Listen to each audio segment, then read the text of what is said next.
मेरा नाम राशि है, मैं मेरठ की रहने वाली हूँ। ये कहानी मेरी छोटी बहन श्वेता की है। मैं एक गरीब परिवार से हूँ। गरीबी के कारण ज्यादा पढ़ाई भी नहीं कर पाई।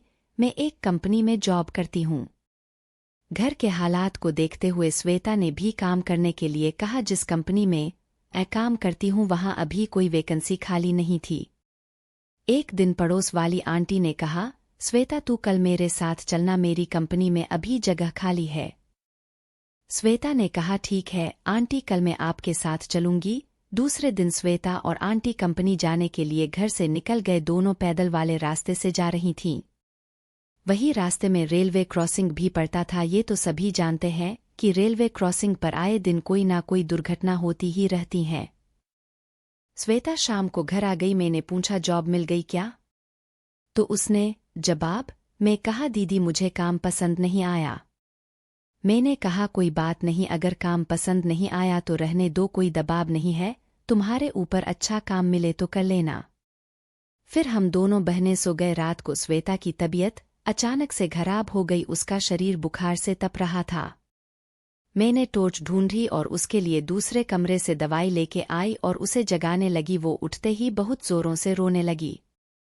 मैंने पूछा क्या बात है, दर्द हो रहा है क्या?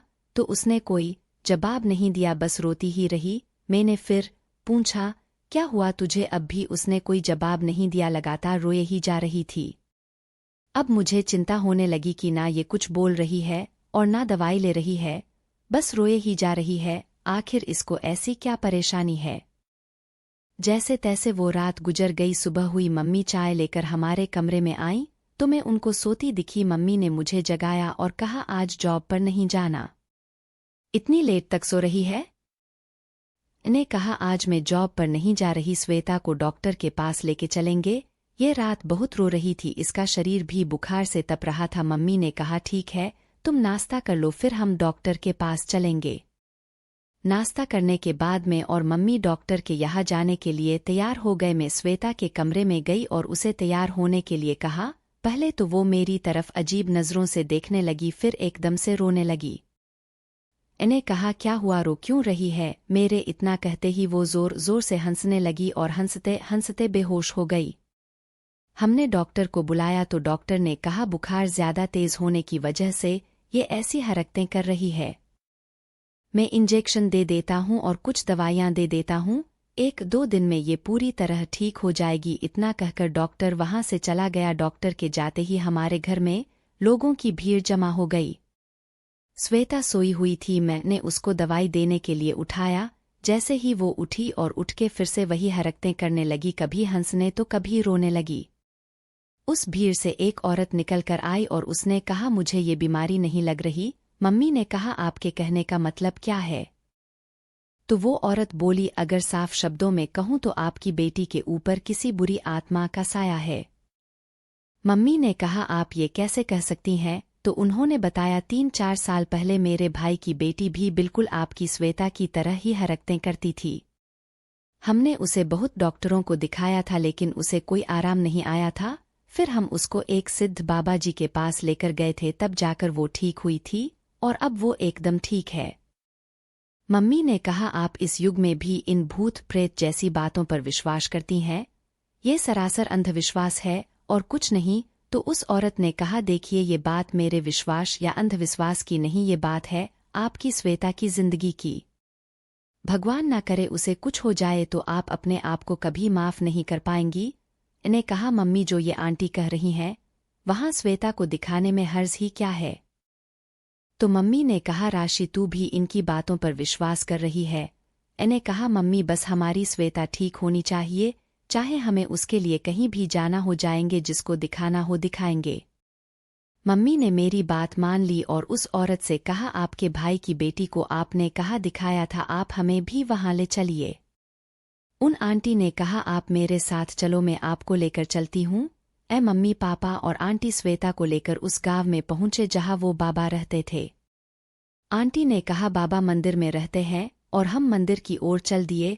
रास्ते में चलते चलते श्वेता एकदम से चिल्लाई मम्मी और बेहोश होकर जमीन पर गिर गई। पापा श्वेता को गोद में उठाने लगे तो उसके शरीर में मानो उसके वजन से 2 गुना वजन हो गया था। पापा उसको उठा ही नहीं पा रहे थे। इतने में बाबाजी के भेजे हुए 2 आदमी आए और वो श्वेता को उठाकर मंदिर में ले गए। हम सब भी दौड़कर मंदिर में पहुंच गए। अब श्वेता बाबाजी के सामने बेहोश लेटी हुई थी।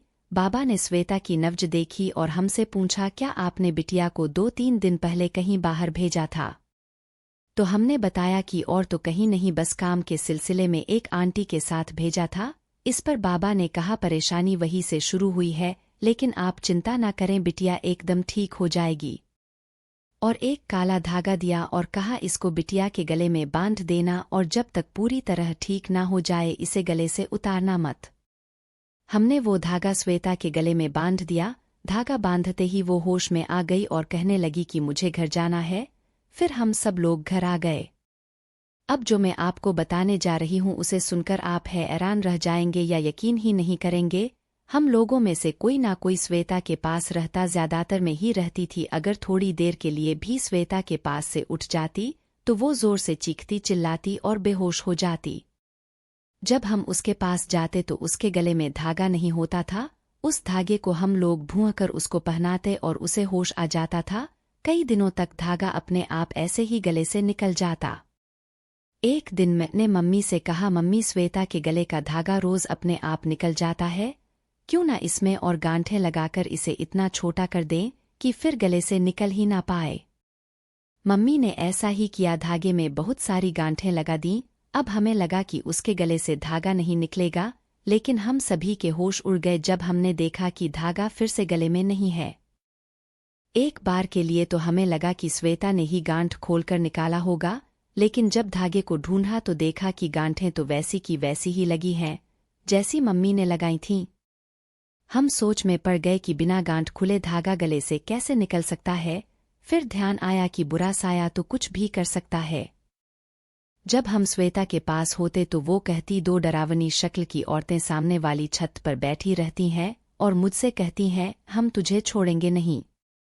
हमने ये सारी बातें बाबाजी को बताई। उन्होंने कहा कि जब उन बुरी शक्तियों ने मेरे दिए हुए धागे को बार बार निकाला है, इसका मतलब है वो बहुत शक्तिशाली हैं और आपकी बेटी की जान को खतरा है। तो मम्मी ने कहा, बाबा अब इसका क्या उपाय है? क्या हमारी श्वेता कभी ठीक नहीं होगी?